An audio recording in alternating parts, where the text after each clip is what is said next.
Remember when Buckhead was less designer boutiques and more body shops at Bellbottoms? Yep. Today we're talking about the wild transformation of Buckhead Village, from bar crawl chaos to cobblestone chic. I'm Abby Shepard, resident and realtor here in Garden Hills, and I've been lucky enough to live, work, and play in this neighborhood since 2008. The purpose of this video series is to give you a taste of the true Garden Hills lifestyle. Whether you're already a neighbor or just daydreaming about moving in, my hope is that you'll find these stories both helpful and entertaining. And as always, if you're looking to buy, sell, or just get more connected, give me a call. For all things Garden Hills, I'm your neighbor, Abby Shepard. Believe it or not, in the late 1990s and early 2000s, this wasn't a shopping mecca of designer boutiques and Michelin stars. This was party central.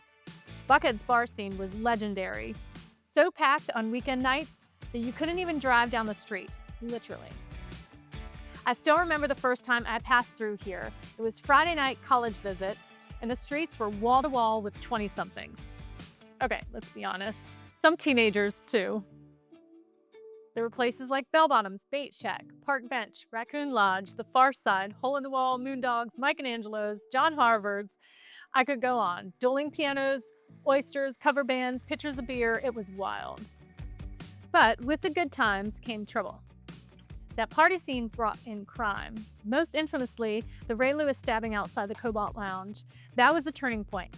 Buckhead residents had had enough. They wanted their neighborhood back. So a group of smart zoning minds realized that the chaos stemming from one key loophole. Bars here had no parking requirements. That meant density. Too many people, too few controls. So local heavy hitters like Charlie Loudermick of Aaron Rents and developer Ben Carter stepped in. They came up with a pretty genius and patient plan. They got the zoning changed to add parking requirements. Now, if you were licensed already, you were grandfathered in. So Charlie and Ben started buying those bars, overpaying for them, canceling the leases, and letting them sit empty for a year until the licenses lapsed. Parcel by parcel, the nightlife scene faded out. Then came the streets of Buckhead. Ben Carter's vision to turn this area into Atlanta's version of Rodeo Drive.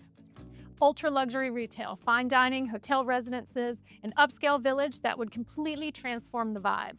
But then, the 2008 crash hit, and just like that, the dream stalled. What was supposed to be the crown jewel of Buckhead became a giant hole in the ground. For years, Buckhead locals called it exactly that, the hole in the ground.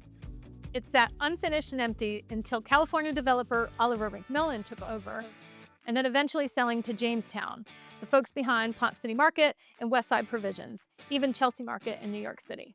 Jamestown took Carter's upscale vision, but made it more livable, inviting, less Rodeo Drive, more Rodeo with matcha latte.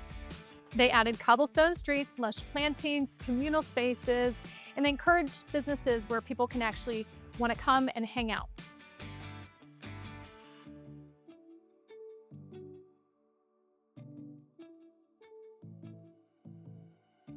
Today, Buckhead Village is home to award-winning restaurants like Oh by Brush, yes, a Michelin star, and local favorites like Yeppa, Taverna, La Coloniale. There's rooftop dining at Gypsy Kitchen and Shake's Shack. Fetch even has dog parks just steps from your latte. And it's not just about food and fashion.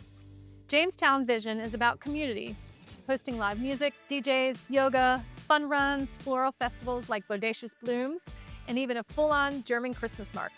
So whether you remember the wild bar scene, or you've only known the modern-day charm of Buckhead Village, there's one thing that's for sure. This place has always had a vibe. It just evolved.